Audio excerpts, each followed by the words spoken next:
Indigo rebellion यानी कि नील विद्रोह। इंडिगो मीन्स नील और रिबेलियन यानी कि विद्रोह।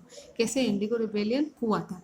द इंडिगो रिवोल्ट और नील विद्रोह वॉज अ पीजेंट मूवमेंट। ये एक किसान आंदोलन था and subsequent uprising of indigo farmers against the indigo planters that arose in Bengal in 1859। ये जो आगामी जो इंडिगो फार्मर्स थे उनके जो इंडिगो प्लांटर्स के अगेंस्ट इन्होंने किया था 1859 में। The revolt started from the villages of Govindapura and Chaugacha in Krishnanagar, Nadia district, where Vishnu Charan Bishwas and Digambar Bishwas first led the rebellion against the planters। कि ये जो revolt था, ये जो आंदोलन था, ये गांव से स्टार्ट हुआ था कि गोविंदपुर, चौगाछा इन कृष्णानगर, नाडिया डिस्ट्रिक्ट है ना, जहाँ पर विष्णु चरण विश्वास और दिगंबर विश्वास ने सबसे पहले नेतृत्व किया था। It spread rapidly in Murshidabad, Birbhum, Burdwan, Pabna, Khulna and Narel. फिर ये धीरे धीरे मुर्शिदाबाद, बीरभूम, पाबना, बबना, खुलना, नरेल इन जगहों पर फैल गया। Some indigo planters were given a public trial and executed. कुछ जो इंडिगो प्लांटर्स थे उनको सार्वजनिक रूप से दे दिया गया और फिर उन्होंने मार डाला गया। The indigo depots were burn down.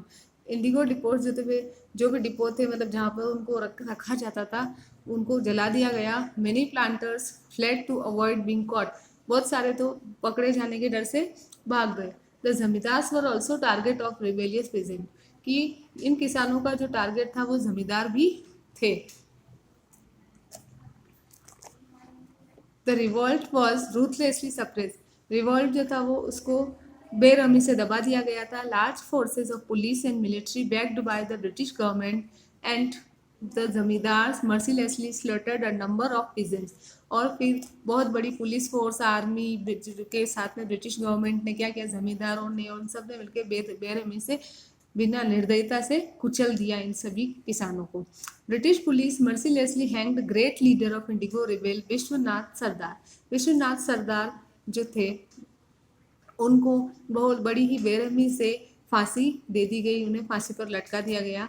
The revolt had a strong effect on government. इस आंदोलन का गवर्नमेंट पर बहुत मजबूत इफेक्ट पड़ा था। Which immediately appointed the indigo commission in 1860। जिन्होंने तुरंत ही 1860 में इंडिगो कमीशन को नियुक्त कर दिया।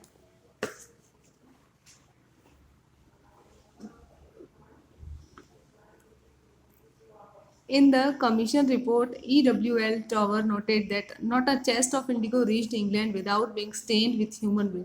फिर इस कमीशन ने ये बोला कि E.W.L. टॉवर ने कि बिना खून के धब्बों के इंडिगो जो है वो इंग्लैंड नहीं पहुंच सकती है।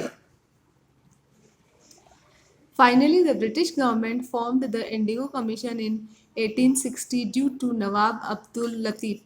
फिर फाइनली क्या हुआ, ब्रिटिश गवर्नमेंट ने इंडिगो कमीशन बनाया 1860 में नवाब अब्दुल लतीफ से की एब्सेंसी, उनकी नेतृत्व में, जिन्होंने ये गोल रखा था कि put an end to repression of indigo planters, कि इंडिगो प्लांटर्स को इसमें इन्वॉल्व नहीं किया जाएगा। The planters shifted their base to Bihar as Bengal stopped being the hub of indigo cultivation. जो प्लांटर्स थे उन्होंने अपने बेस को बिहार से बंगाल बना दिया, क्योंकि बिहार को उन्होंने इंडिगो कल्टीवेशन का हब बनने से रोक दिया था इस आंदोलन में।